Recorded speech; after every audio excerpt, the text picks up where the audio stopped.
Hi द्राक्षी, welcome to वीरल भयानी। कैसे हो आप? मैं बढ़िया हूँ, आप कैसे हैं? Very good.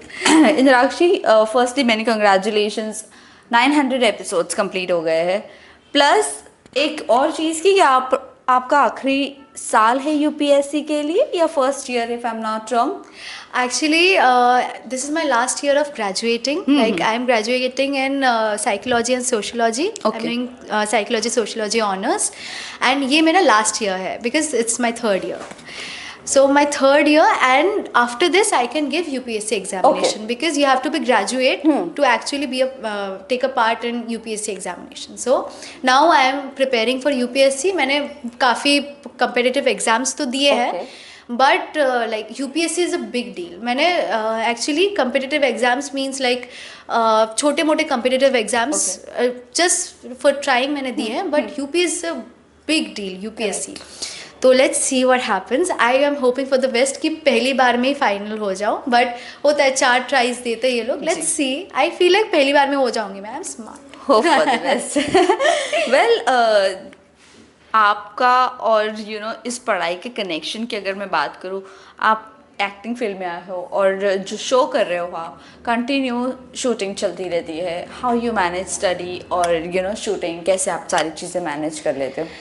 Actually it's kind of tough because like आपको साइमल्टेनियसली दोनों चीज़ें साथ में मैनेज करनी होती है, and both of these things are very important to me, like acting and studies, education, and UPSC examination is a big thing for me because I always wanted to do that.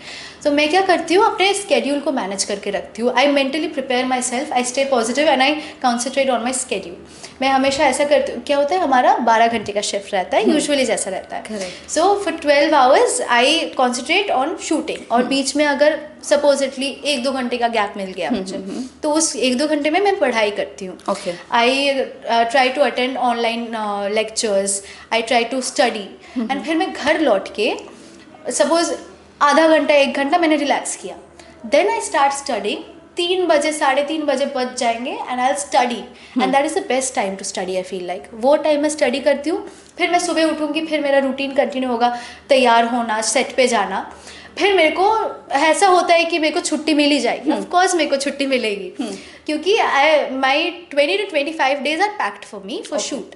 अब उसके अलावा जो 5 दिन बच जाते हैं, 5, 6 या 7 दिन मेरे को छुट्टी मिलेगी, उन दिन मैं कॉलेज अटेंड करती हूँ. पढ़ाई पूरा एकदम day start to day end तक मैं थ्रू आउट पढ़ती हूँ. ऑफकोर्स ब्रेन को प्रेशर दे के नहीं पढ़ती.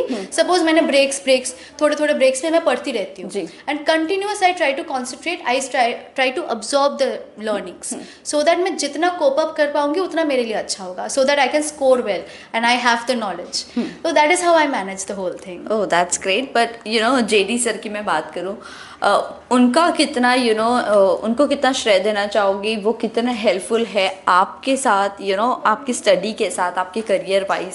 क्या कहना चाहूँगी इसके बारे में? ही has always been very helpful. जब मैंने पहला ज्वाइन भी किया था, when I first joined, I was in class 12. I was giving my boards. मेरा लास्ट फाइनल्स चल रहे थे, एक्चुअली चल रहे नहीं थे, जब मैं फाइनलाइज हुई तब नहीं चल रहे थे. उसी मंथ के एंड से मेरा एग्ज़ाम स्टार्ट होने वाला था. दैट इज़ 20 लाइक मैं फाइनलाइज हुई थी ऑन 9th ऑफ मे, और मे के 20th से मेरा एग्ज़ाम स्टार्ट होने वाला था 2022 में. I was in 12th and मेरा प्रेशर हाई था बिकॉज 12th बोर्ड्स मतलब it is a huge deal. So sir ने मुझे ऐसा किया, मैं क्या करती थी यू नेवर नो. सर ने मुझे इतना मतलब दिया था कि मैं शूट करती थी, मैं फ़्लाइट करती थी, कोलकाता जाती थी, फिर एग्ज़ाम देती थी, फिर नेक्स्ट उसी दिन फ़्लाइट करके वापस मुंबई आती थी, शूट करती थी. मेरा वैसा स्केड्यूल था. अभी भी सर ऐसा करते हैं. He is always like your studies comes first, because if you have a dream we will help you reach it. तो ही इज़ ऑलवेज लाइक, अगर तेरा कोई एग्ज़ाम है, कुछ भी है, यू कैन टेल मी, मैं तेरे को छुट्टी दूंगा. एंड मेरे को ऐसा मैनेज भी करते हैं वो, जैसे कि मेरा एग्ज़ाम है तो जिस मंथ मेरा एग्ज़ाम है उस मंथ में जिस दिन मेरा एग्ज़ाम है उस दिन वो मुझे अलग से छुट्टी देते हैं उस दिन को, बिकॉज काफ़ी दूर जाना पड़ता है, पूरा दिन उसी में निकल जाता है. तो वो मुझे वो सहूलियत देते हैं जो यूजुअली नहीं मिलता है. He has always been very supportive for me for my studies, and I am very grateful to him for that. Well family की बात करूँ, किस तरह से फैमिली का सपोर्ट रहा है? आप यहाँ पर रहते हो तो अकेले रहते हो, फैमिली के साथ रहते हैं? What is your take? Like mummy की कभी जेडी सर से बात हुई या फादर की कभी बात हुई कि इनको स्टडीज़ में सबसे ज़्यादा फोकस करने दीजिए? जी देखिए, मैंने हमेशा से सोचा था कि 18 साल के बाद से आई स्टार्ट लाइक मैं एक्टिंग करियर। बिफोर दैट मुझे अपनी पढ़ाई पे कॉन्सेंट्रेट करना है, इसलिए मैंने कभी भी चाइल्ड एक्ट्रेस बनने की कोशिश नहीं की। मैं कर सकती थी but I never tried that, because 18 साल के बाद से I can finally go into acting. उसके पहले कोई भी 6th फेल एक्ट्रेस को क्यों रिस्पेक्ट करेगा? I have to be that capable. तो मैं हमेशा पढ़ाई को बहुत इंपॉर्टेंस देती थी, बचपन से वो एक इम्पॉर्टेंट पार्ट रहा है। But acting has been my passion since childhood. मुझे बचपन से actresses, acting, it has always been like a dream to me. And अभी वो फैंटेसी में जी रही हूँ, वो मेरे लिए एक बहुत बड़ी बात है। एंड अभी मैंने फ़िलहाल मैं बहुत कोशिश कर रही हूँ कि दोनों चीज़ें साथ में मेंटेन कर पाऊँ। And let's see what happens. And I hope कि मैं पढ़ाई के साथ साथ एक्टिंग को ठीक तरीके से मैनेज कर पाऊँ। एंड क्या होता है कि it is very tough to manage both the things simultaneous, but I try. Well ये शो की वजह से आपको फेम, नेम सब कुछ मिला है, बट क्या कहना चाहोगी इस फेम, नेम को आप किस तरह से मैनेज करते हो? कैसे आप सारी चीज़ें मैनेज करते हो? एक्चुअली मुझे पहले लगा नहीं था कि ऐसा कुछ मिलेगा, because it's my first show. And पहले के 6 महीने people wouldn't even recognise me because I didn't have much screen time. Because वो मुझे बस इतना पता था कि this character that I am playing, it's gonna be an important character in the future. बहुत प्राइमरी कैरेक्टर हो जाएगा once in the future, once she joins the family after marriage. तो उसके पहले तो I was just like hanging around like by a thread may be, because there were living expenses in Mumbai, and then there is like everything, मतलब एक नया environment। and मैंने ज़िंदगी के 18 साल कोलकाता में गुजारे, तो मुंबई मेरे लिए completely एक नई जगह थी। तो I was like trying to cope up with everything, but then 6 महीने बाद first time this 50-year-old woman, I think I was in a mall and she recognized me and I was like, उन्होंने कहा कि आप प्रार्थना हो ना, Pushpa impossible में हो ना? And I was like you recognise me? And then I हाँ मैं प्रार्थना प्ले करती हूँ। And that was the first time. And then I realise कि this motivates you so much, like when people recognise you, they appreciate you. इससे ना आपको एक अलग टाइप की मोटिवेशन मिलती है, उससे ना आप काम करने के लिए और ज़्यादा मतलब आपको और एनर्जी मिलती है कि हाँ अब मैं और अच्छे से काम करूँगी ताकि और लोग मुझे पसंद करें। एंड अभी जो my fan base, my people that support me through thick and thin, these people, ये सिर्फ मुझे अच्छे मैसेजेस देते हैं। Like when I open my messages, there are only messages like आप बहुत अच्छा कर रही हैं और अच्छा करते रहिए, सिर्फ गुड विशेस हैं। And that is what keeps me going, and यही मुझे हिम्मत देती है कि मैं और अच्छा करूँ। So I am very grateful.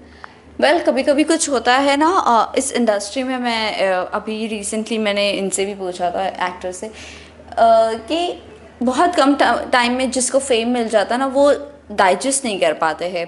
सो ऐसे होता है कि लोगों को अपने जूनियर्स को भी वो अच्छे से ट्रीट नहीं करते हैं, एटीट्यूड और एरोगेंस से बात करते हैं। आपसे अगर मैं बात करूँ, एटीट्यूड, एरोगेंस, फेम, ये सब आप पॉजिटिवली लेते हो या समटाइम्स के कभी कभी ऐसा लगता है आपको कि ये बहुत ज़्यादा चढ़ रहा है तो उसको उतारने के लिए कुछ चीज़ें मम्मी की या डैडी की याद आ जाए तो आप उसको उतार देते हो? ऐसे कभी हुआ है? देखिए इंडस्ट्री में ना, आप सही बात कह रही हैं कि जब फेम मिलता है तो लोग उड़ने लगते हैं। And it's not about me, because मैं विश्वास रखती हूँ कि ज़मीन से जितना जुड़े रहेंगे उतना अच्छा है। एंड बिलीव मी, आर्टिस्ट मैं हूँ बट वो भी है, वो मेरे अंडर नहीं है। जो बाकी लोग काम कर रहे हैं सेट पे, वो कोई मेरे अंडर नहीं है, वो लोग भी उतनी ही मेहनत कर रहे हैं। तो मैं उन लोगों को लुक डाउन नहीं कर सकती जस्ट बिकॉज कि वो लोग मेरे लेवल पे नहीं है, या फिर ऐसा सोचो कि वो लोग मेरे से नीचे हैं। वो लोग नहीं है actually, they are also working hard for their family. तो मैं ये यकीन करती हूँ। But I have also seen people जिनको बहुत जल्दी फेम मिल गया, एंड मेरे सामने की बात है, they have so much attitude and so much like these are ungenerous people. They are not generous, or they're not grateful. They're like हाँ, मैं हूँ बहुत बड़ा स्टार बन गया हूँ। मैं 2 दिन काम किया मैंने, पर मैं स्टार बहुत बड़ा बन गया हूँ। तुम मेरी रिस्पेक्ट करोगे। और छोटी छोटी बात पे खामियां निकालना, I have seen this kind of people. And इन लोगों के लिए ना, मतलब you can't respect these people. In fact जिन लोगों को वो डिसरेस्पेक्ट कर भी रहे हैं, वो कभी भी इनको रिस्पेक्ट नहीं करेंगे। Correct. शायद प्रिटेंड करेंगे कि रिस्पेक्ट करते हैं, लेकिन करेंगे नहीं। सो आई ऑलवेज फील लाइक कि आपको इतना डाउन टू अर्थ और इतना जेन्युइन होना चाहिए कि सब आपकी एनर्जी को फील करे, और आपके साथ मतलब जब आप आओ ना, जब किसी से बात करो तो वो ऑलरेडी आपकी एनर्जी को फील करके पॉजिटिव फील करना लगे। The moment you make somebody feel positive, you have von in life. तो मैं यकीन रखती हूँ कि जितना आप पॉजिटिव रहोगे, जितना आप डाउन टू अर्थ रहोगे, जितना आप सबसे मिलजुल के रहोगे। मैं जब भी सेट पे जाती हूँ, मैं सबसे बात करती हूँ। I try to talk to everyone and not out of like कि मैं कितनी बड़ी हूँ, देखो मैं सबसे बात करूँ, इसलिए नहीं, जस्ट बिकॉज कि मुझे अच्छा लगता है सबसे बात करना। सबसे थोड़ा बात करके मुझे खुद को भी थोड़ा पॉजिटिव फील होता है। अगर मुझे थोड़ा सा सुबह सुबह ऐसा लगता है कि यार क्या शूट यार सुबह सुबह, तो मैं बात करती हूँ ना सबसे, तो मेरे को थोड़ा पॉजिटिव फील होने लगता है, थोड़ा बेटर फील होने लगता है। For that I talk to everybody. Well you know, कुछ ऐसी बातें भी हुई थी, like it's not on camera but off camera. कुछ लोग कहते हैं कि पुष्पा इम्पॉसिबल के सेट पे एक्टर्स सारे एक दूसरे से ज़्यादा बात नहीं करते हैं मिलजुल कर। उन लोगों में शायद से कुछ ना कुछ तनाव रहते ही है। सो आपसे मैं जानना चाहूँगी, इज़ दैट ट्रू और नॉट? क्या ये चीज़ें होती है, ऐसी नहीं होती है? क्या कहना चाहूँगी आप? देखिए, जब शो स्टार्ट हुआ था तो सब बहुत मिलजुल के रहते थे। तब सब में एक यूनिटी थी, एक, बट ऐसा होता ही है जब स्टार्ट होता है ना, तो सब फ्रेंड्स रहते हैं, सब अच्छा रहता है। But now we have entered our 4th year. अब इतने सारे बर्तनों को अगर हम साथ में रखेंगे इतने दिनों तक, तो खनखन होगी, ऑफकोर्स होगी। बट हाँ, ऑफकोर्स छोटे मोटे डिस्प्यूट्स हुए हैं, आर्टिस्ट में होता ही रहता है, because you know so many people and we all spend like 12 hours together, 12-13 hours together. Correct. अगर बात नहीं होगी तो प्रॉब्लम की बात है कि यार ऐसा कैसे हो रहा है। तो हाँ, होता है। मैं ऐसा नहीं बोलूँगी कि सब में सब ठीक है। Of course there are troubles between people, but हम लोग बहुत प्रोफेशनली उसको हैंडल करते हैं। ऐसा नहीं है कि हम सेट पे एक दूसरे से बात नहीं करते। जब भी आप सेट पे जाओगे तो देखोगे कि जब सुबह सब एक दूसरे से मिल रहे होते हैं ना, तो सब एक दूसरे को हक कर रहे होते हैं, एक्सेप्ट अ फ्यू पीपल जो एक दूसरे के साथ कंफर्टेबल नहीं है। There are people that I am not comfortable with, like 1-2 people.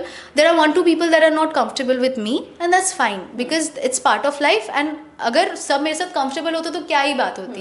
But ऐसा नहीं है, मैं भी कुछ लोगों के साथ कंफर्टेबल नहीं फील करती और कुछ लोग मेरे साथ नहीं कंफर्टेबल फील करते because of minor disputes. Okay, well you no, आपके फादर जो है वो बंगाली इंडस्ट्री में अच्छा कर रहे हैं, but why you chose Hindi television के यहाँ पर आके अपना करियर बनाना है, बंगाली में क्यों नहीं?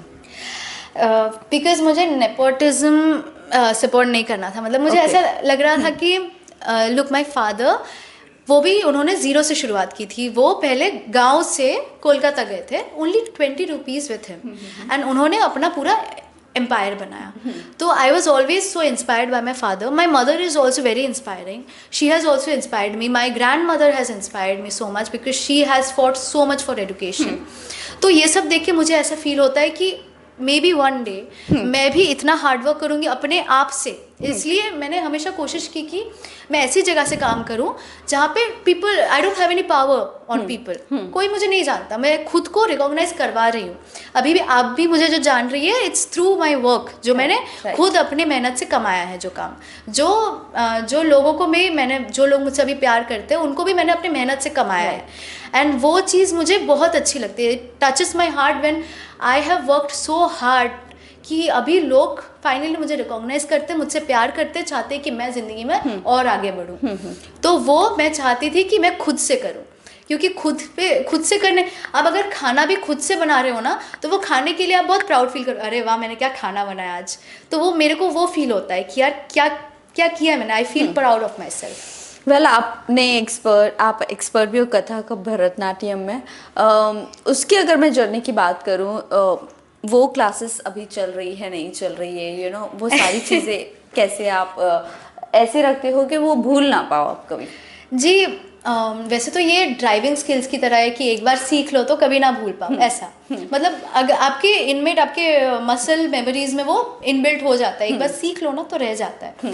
बट एक्चुअली मैंने कभी सीखा नहीं है। My mother is an amazing dancer, मतलब उनका डांस देखोगे ना you will lose your self, मतलब आप थोड़ी देर के लिए उनके डांस में खो जाओगे। एंड अभी she is 41 years old, okay, and still at 41 अगर वो आपको एक परफॉर्मेंस दिखाए you will lose yourself there, you will be like she is dancing so beautifully.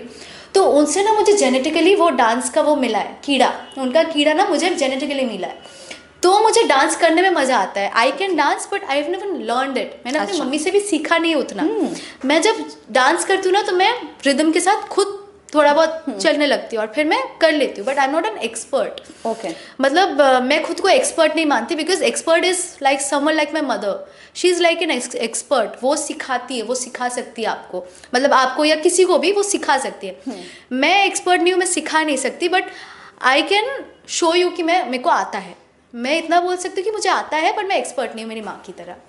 Well जाते जाते ही जानना चाहूँगी अब देश में जो माहौल चल रहा है, इंडिया पाकिस्तान का वॉर चल रहा है, कमिंग फ्रॉम बंगाल और कोलकाता, आपको वहाँ पर कितनी दिक्कत होती है रहने में, और बहुत सारी वहाँ की भी स्टोरीज है जो कभी भी अनफोल्ड नहीं हुई है, और जब होती है तो उसे दबाई जाती है।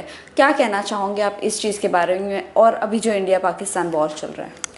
देखिए, मेरे हिसाब से एक रिलीजियस डिस्प्यूट हमेशा हमारे देश में रहा है, हमेशा, मतलब I don't know why, because हमारा देश it is suppose to be a secular country, because हर टाइप का रिलीजन यहाँ पे है, and I respect every religion, because every religion have their own story.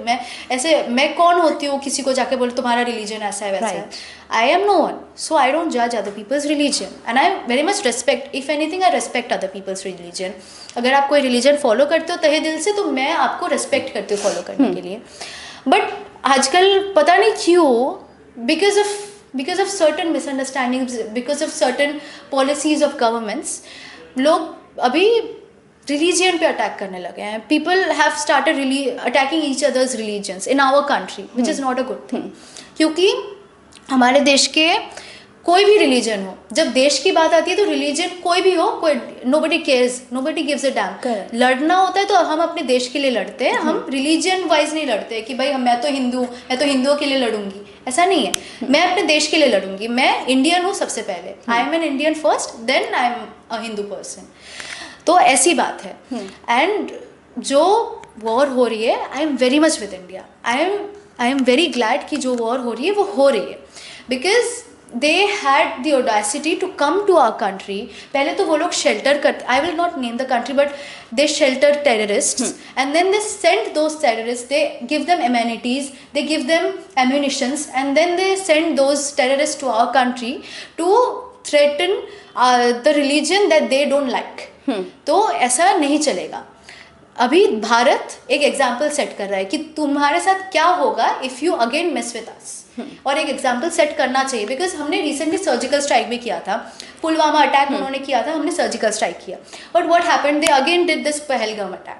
तो मैं चाहती हूँ कि ऐसा एग्जाम्पल सेट हो, जो अभी ये लोग कर रहे हैं, जो ब्रूटली ये लोग कर रहे हैं, इट इज़ राइट, बिकॉज अभी ये एग्जाम्पल सेट करेंगे, then they would be scared कि इसके बाद हम लोग इसके साथ पंगा नहीं लेंगे। And I am very much with my government, and the government finally did a very good deed, I am very much happy with this. Well, lastly आप जाते जाते अपने फैंस एंड व्यूवर्स से क्या कहना चाहोगे? मैं कहना चाहूँगी कि thank you so much for loving me and supporting me through out my journey, and आगे भी देखते रहिए, आगे भी काफ़ी इंटरेस्टिंग चीज़ें आने वाली हैं। ट्रैक वाइज शो में तो आएंगी, मुझे पता है कुछ बहुत अच्छा आने वाला है, तो keep on watching the show. And also me as Indrakshi, I am working on a new project, something I have never worked on, something that I have never done, because of course I was too busy with the show, but now I'm going to do this. So please देखिए और मुझे support करते रहिए और प्यार करते रहिए, and thank you so much. Thank you. Thank you.